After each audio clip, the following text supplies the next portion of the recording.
যেই বাংলাদেশ আগে মাত্র 3 দিনে ইনিংস পরাজয় হইতো, যেই বাংলাদেশ আগে 2-3 দিন টানা বল কইরাও শ্রীলঙ্কার এই যে সাঙ্গাকারা, জয়বর্ধনে, ওয়েস্ট ইন্ডিজের সামুয়েল, চন্দ্রপল, সাউথ আফ্রিকার জ্যাক কেলিস, গ্র্যাহাম স্মিথ, পাকিস্তানের ইউনুস খান, মিসবাউল হক আউট করতে পারতো না। যেই বাংলাদেশ আগে মাত্র একটা ফাস্ট বোলার নিয়ে খেলতো, যেই বাংলাদেশ আগে চাইতো যে কিভাবে একটা সম্মানজনক হার নিশ্চিত করা যায়, যেই বাংলাদেশ আগে শুধুমাত্র হারার মেন্টালিটি নিয়ে খেলতে নামতো, সেই বাংলাদেশ এখন অস্ট্রেলিয়ার মাটিতে 3টা পেস বোলার নিয়ে খেলতেছে। টানা 3 দিন একটা টেস্ট ম্যাচের আপার হ্যান্ডে আছে। টানা 3 দিন বাংলাদেশ অস্ট্রেলিয়ারে ডোমিনেট করে রাখছে।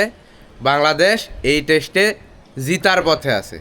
অস্ট্রেলিয়ার 14 উইকেট ফালাইতে পারছে বাংলাদেশ টানা 3 দিনে এবং বাংলাদেশ অস্ট্রেলিয়ার বিপক্ষে 228 রানের লিড নিছে।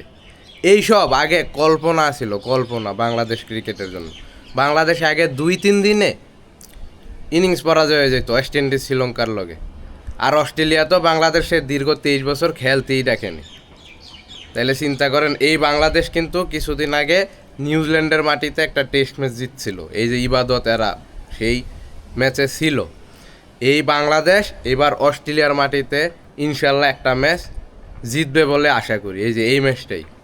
তাইলে একটা জিনিস বোঝেন, বাংলাদেশ ক্রিকেটের কিন্তু সম্ভাবনা আছে, বাংলাদেশ ক্রিকেটারদের পোটেনশিয়ালিটি আছে।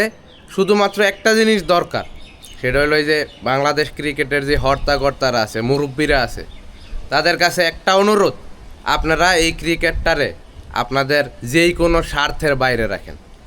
আশা করি আমি কি বুঝাইতে চাইছি সেটা বুঝতে পারছেন।